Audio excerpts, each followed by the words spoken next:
일단 교수님, 저희가 이 리포트 내용 중에서 이제 안 짚은 부분이 있는데 네. 최 기자님 마지막 리포트 부분에 보면 그 당시 심상정 의원 보좌관 아들의 특혜 채용 여파로 네.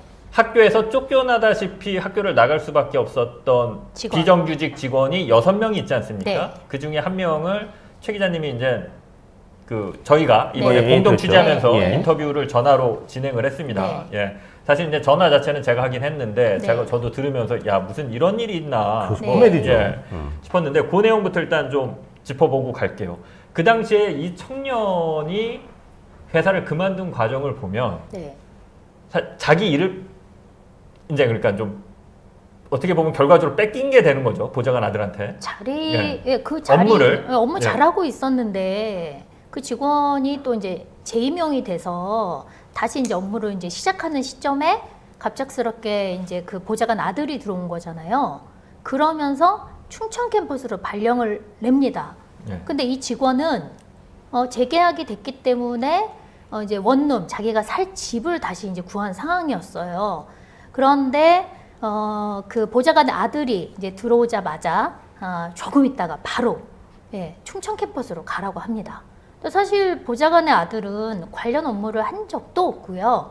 그리고 경력이 거의 없습니다. 그러니까 그 경력에 있는 선생님들이 그 자리에 있어서 사업을 수주하면서 이 사업을 제대로 된 행정을 지원해야 되는데 그렇지 못하게 해서 충청캠으로 발령을 내면서 그 선생님도 이제 부당함을 느끼고 퇴사를 하게 된 겁니다. 제가 이제 전화로 인터뷰를 할 때 네. 물어봤더니 그 당시 사연이 이 비정규직들이 1년마다 재계약을 하더라고요. 그렇죠. 네, 예. 1년마다 하고 있죠. 1년마다 재계약을 해서 네, 사실 그 재계약하는 시점에 이 비정규직 직원이 집 계약이 시기가 같았다라고 합니다. 네, 네. 그래서 만약에 제가 지금 집을 계약을 해야 되는데 네, 중부대에서 재계약이 안 되면 네. 중부대 근처로 집을 얻을 필요가 없잖아요. 그렇죠. 그렇죠. 그래서 중부대에 먼저 확인을 했다라고 해요. 자기 네. 팀장한테 네. 내가 재계약되는 거 맞냐. 만약에 네. 재계약이 안 될 것 같으면 미리 얘기를 네. 해줘라. 집을 네. 딴 데 잡을 테니까. 네. 중부대 근처에 잡을 필요가 없잖아요. 그래서 네, 중부대에서는 너 재계약 되니까 네. 걱정하지 말아라. 네. 몇 번을 그렇게 확인을 받고 중부대 근처에 이제 의정부 네, 쪽에 집을 네. 잡았다라고 해요. 네. 근데 그러고 나서 바로 몇 달 뒤에 이제 충청도로 발령을 내버리니 단지 중부대에서 잘린 것뿐만 아니라 이제 집 계약 문제까지 꼬여서 그 집을 이제 공실로 둬야 되는 이런 상황까지 있었다라고 해요. 그리고 예. 보니까 네. 그 산학협력단에서 직원을 뽑아달라고 할 때 사실은 충청 캠퍼스 직원이 필요했다고 그걸 계속 뽑아달라고 했었다면서요. 그러니까 1년 전부터요. 네. 계속 충청 캠퍼스에 이제 창업, 보육을 담당할 직원이 필요했어요. 그 직원이 없으면 이제 산학협력단 평가에도 영향을 주기 때문에 네. 이 자격증이 있는 직원을 뽑아달라고 수없이 요청을 했습니다.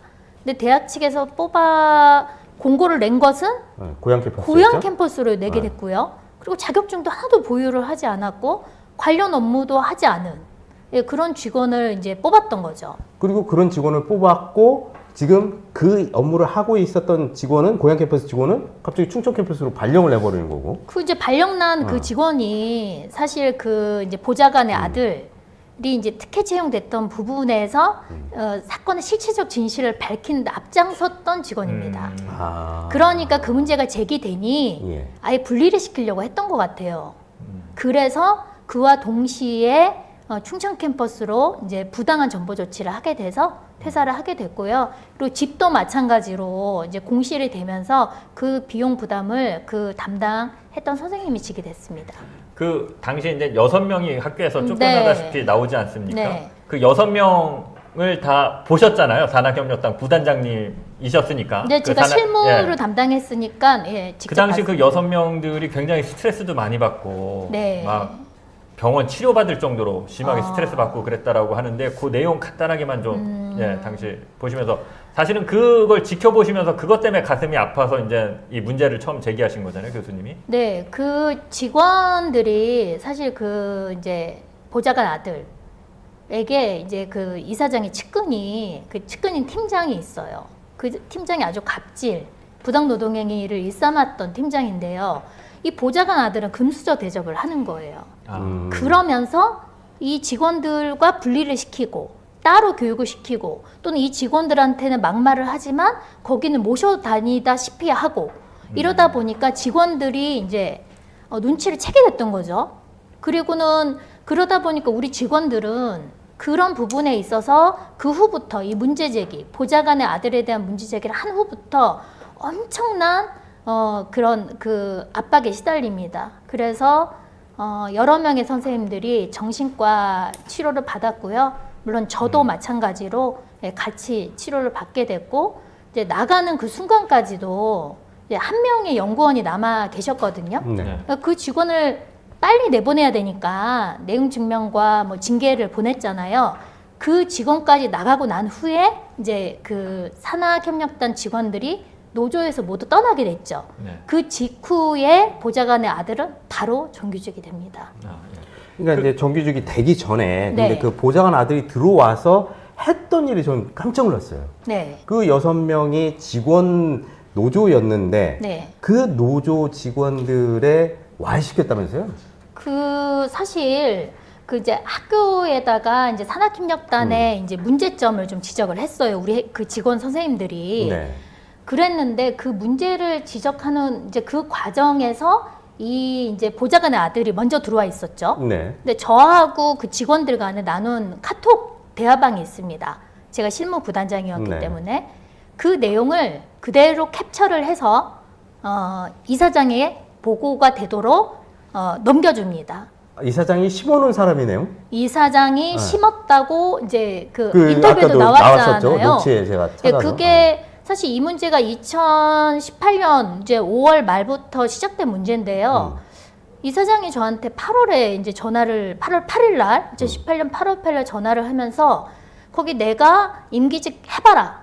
거기다 심어둔 사람이 있다. 하늘이 두 쪽이나 더 발설하지 말아라. 이렇게 얘기를 했고요.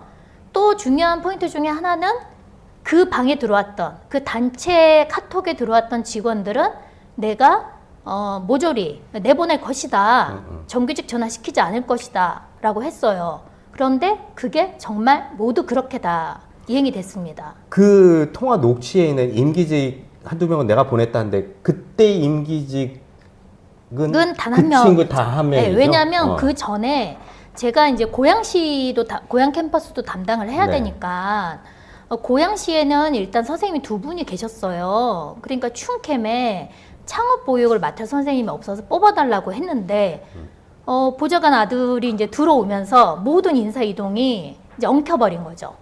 네. 이게 이제 더 중요한 문제가 네.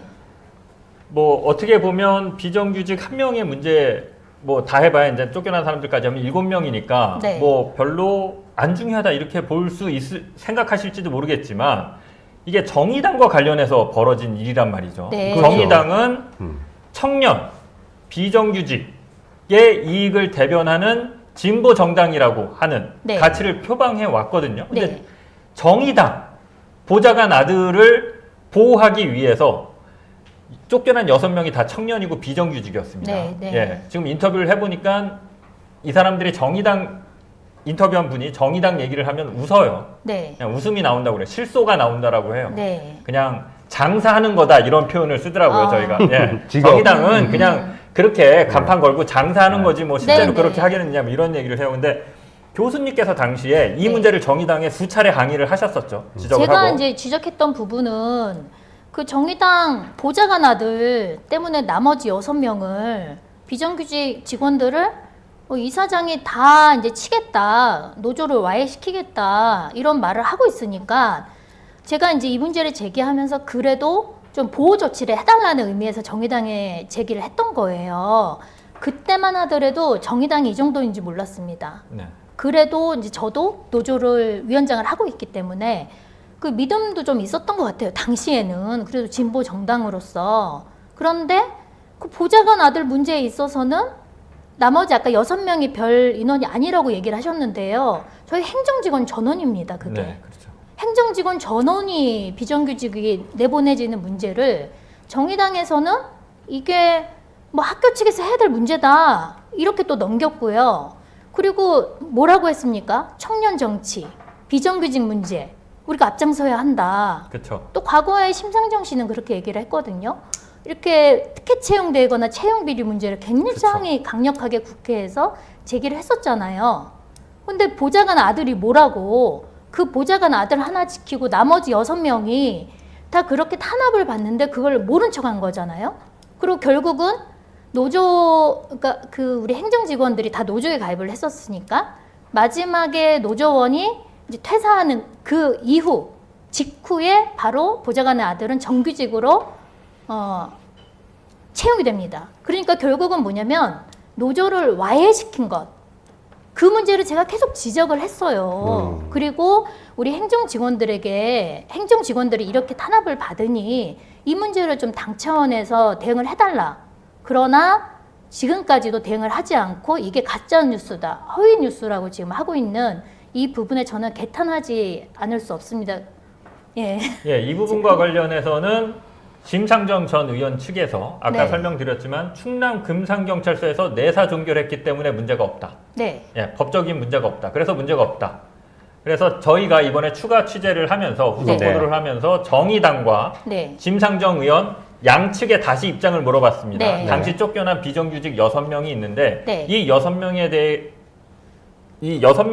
하고 싶은 말 내지는 이 6명에 대한 입장이 없느냐, 쫓겨난 네. 청년 비정규직 6명에 대한 네. 네. 지금 현재까지 아무런 답변이 없습니다. 지금 저희가 이제 방송 들어가기 바로 직전까지 확인을 했는데 답이 없었고, 지금 심상정 의원과 정의당 측에서 내세운 거 금산경찰서에서 문제가 없다라고 한 걸 굉장히 강조를 해요. 근데 이제 저희들이 취재를 해본 결과 금산경찰서의 수사는 부실 수사였다. 그러니까 일종의 봐주기죠. 가장 먼저 이제 권익위를 통해서 사건이 내려오니까 조사를 했을 텐데 거기서 종결을 해버렸단 말이에요. 근데 부실 수사인 이유가 있잖아요. 그 이제 내사 보고서에 정확하게 적시되어 있는 게 당시에 인사위원회를 정식적으로 거쳤다라고 그렇죠. 되어 있어요. 그런데 인사위원회 거치지 않았잖아요. 안 왔죠. 지금 예, 그게 명백하죠. 교육부도 지금. 그걸 인정을 했어요. 네. 그런데 제가 갖다 준 자료만 예. 해도 한 이만큼이 될 겁니다. 그 자료만 봤더라도, 그리고 만약에 내용이 달랐다면 양측을 확인해야 돼요. 네. 대질 신문을 했어야죠. 네. 그렇지 않고 인사위원회가 없었는데 인사위원회가 있었다 이러고 면죄부를 줬어요.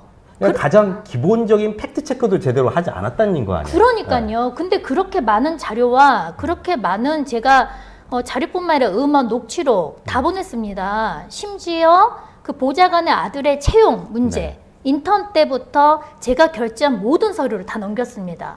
그것만 봤더라도 이 인사위원회가 없었다는 걸 충분히 알 수가 있는데, 인사위원회가 있었다, 이 면죄부를 줬기 때문에 제가 오늘 여기까지 오게 된 것은 부실 사학들이, 비리 사학들이 이런 식으로 지역 경찰서와 짬짬이가 돼서 이런 식으로 수사를 하니까 이 사학 비리가 안 밝혀지고 오늘날 이렇게 많은 문제를 이야기하는 것입니다.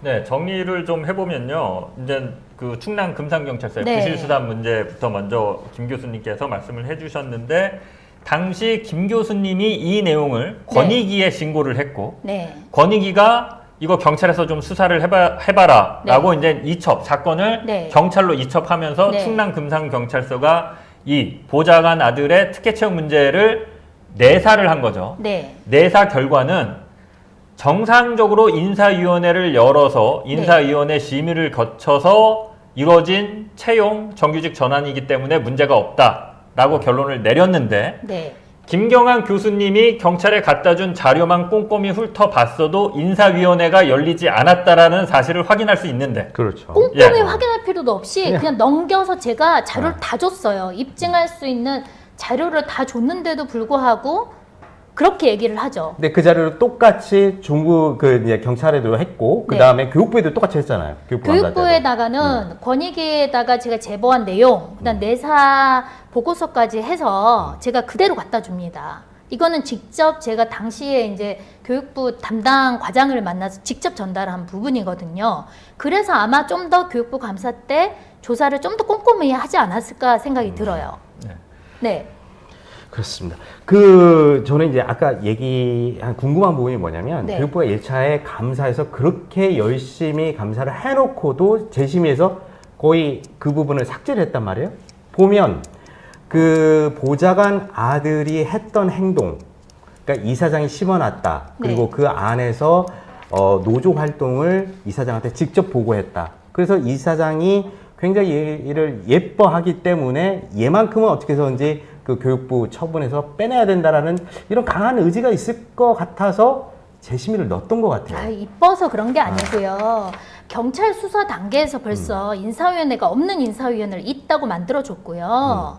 그 다음에 교육부 감사에서 이제 담당 과장이 이제 그 감사관실로 넘겼어요. 그 제대로 된 수사를 했죠. 네. 근데 여기에서 인사위원회가 없었다고 했죠.